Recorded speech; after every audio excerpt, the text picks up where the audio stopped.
So at a certain point, you're like, we're not going to have a frame of every, you might as well just watch the show again. But what would satisfy the sort of aesthetic elements, the fetishistic elements of the show, and also tell the story of the show? And for me, I look at it, I mean, I know it's 92 hours of the show, but with the Compendium, with the behind the scenes thing, you can really see how many people were involved, which is hundreds. You know, I'm the person who got interviewed most of the time, myself and Jon Hamm, but just hundreds of people involved, all of the personal aspects to it. And then at the same time, there's still this other thing, which is the sort of dreamlike quality of seeing the show slowed down to the frames that were picked, that have not only the cinematography, makeup, you know, hair, costume, sets, all of that stuff is sort of, all the textures there, but it's frozen.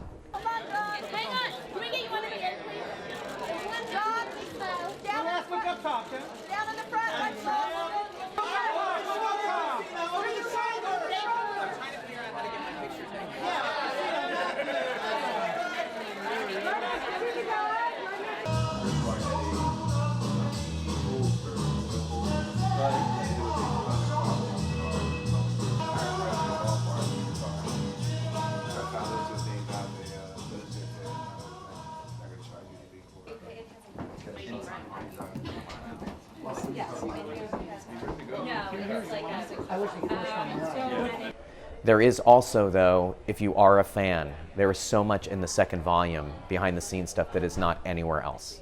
It's just a very comprehensive, there are photos, there are notes that I found when I was moving out of my office, believe it or not. That was one of the last additions, was I found these notes from 1992, before I even wrote the movie that eventually became the pilot, where I'm talking about how badly my career is going, and about my relationship with my wife, and how I don't want to disappoint her, and it's very, it's kind of pulling your pants down in public, which is why Benedict wanted it. As they have scheduled times, these three,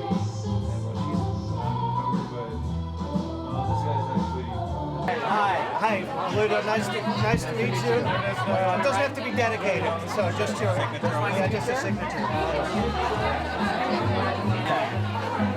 Is there anything else we can say? I thought let's put this in. It's been an emotional thing, and writing the novel was, and I hope to write more of them, and I hope to write more fiction, and of course still work in TV and film.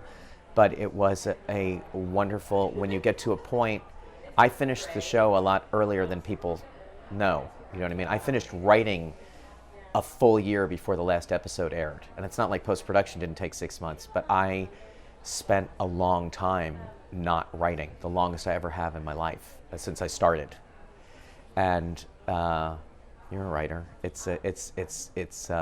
don't know if you're gonna write again.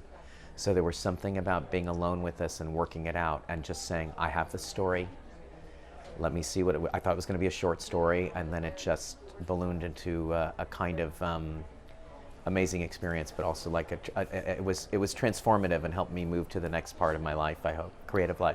I can't wait to see, I can't wait to read that, and I can't wait to see what you're doing. Thanks. For Amazon. Yes, and we've opened the writer's room for that, so that's going also. And that's the moment where you say, like, okay, I don't care if I talk about Mad Men for the rest of my life, because it was an amazing experience, and I don't expect to top it, and I didn't even expect to top it while it was happening, year to year or anything like that, but this is what I do. So it's good to be working. I'm always going to try. This is my sister. Hi, I'm Susan. Oh, hi, Susan.